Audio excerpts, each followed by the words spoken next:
Mustard gas. It's heavier than air, so it easily seeped into any trenches or dugouts. When it hit a person, it didn't just poison them, it blinded them, burned their skin with horrific blisters, and literally dissolved their lungs. Chemical weapons were banned because they were so harmful to everyone, and the wind could carry a cloud to a peaceful city tens of kilometers away. Expanding bullets. A regular bullet is sharp. It pierces the body, leaving a clean hole. But in the late 19th century, in the Indian city of Dum Dum, bullets with a sawn-off or nicked nose were invented. Upon impact, such a bullet instantly flattens, opening like a flower, or shatters into fragments. It turns internal organs into mush, causing excruciating pain. They were banned back in 1899. Anti-personnel mines. A mine is the perfect soldier for generals. It doesn't ask for food, doesn't sleep, and can lie underground for decades. But a mine can't read documents. It doesn't care who steps on it, an enemy soldier during battle or a 7-year-old child playing in a field 20 years after the war.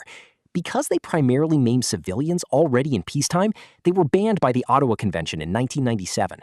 Blinding lasers. In the 1980s, military engineers developed laser cannons. Their purpose was not to destroy a tank, but simply to shine a beam at enemy soldiers. This laser instantly burns the retina, leaving a person blind for life. The international community decided that creating millions of completely blind, disabled people after every war was too cruel. The weapon was banned in 1995 before it could be used on a large scale. Cluster bombs. These are massive missiles containing hundreds of small bomblets. They disperse in midair, scattering explosives over an area the size of a football field. Why were they banned? About 40% of these small bombs don't explode right away. They land in the grass and turn into hidden landmines, which children then get blown up by years later. Biological weapons. Why spend millions on ammunition when you can infect the enemy's army with the plague, anthrax, or smallpox? These are weapons that cannot be controlled. Once you release a virus on the enemy, you can't order it to attack only people in military uniforms. A terrible epidemic will break out, one that could spread across the globe and destroy your own country.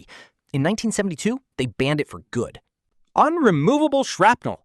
If a soldier is hit by shrapnel from a conventional grenade, the surgeon takes an X-ray, sees the metal, and removes it.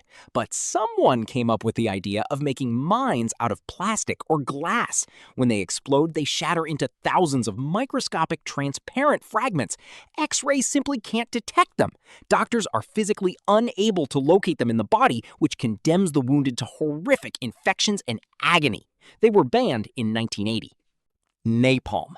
Ordinary fires can be extinguished with water, but napalm is gasoline transformed into a sticky, thick gel. It burns at temperatures approaching 1,000 degrees, sticks firmly to skin, clothing, and buildings, and cannot be washed off. Because of the horrific burns it causes and its environmental damage, the use of napalm and flamethrowers has been strictly prohibited wherever civilians might be nearby. Weather weapons. It sounds like science fiction, but during the Vietnam War, the U.S. carried out Operation Popeye. Airplanes sprayed a special powder into the clouds to trigger abnormal downpours. This washed away roads and flooded entire regions. The world realized if we start manipulating the weather for the sake of war, we could cause artificial droughts, global famine, and disrupt the Earth's climate. In 1976, the UN banned any military manipulation of the weather.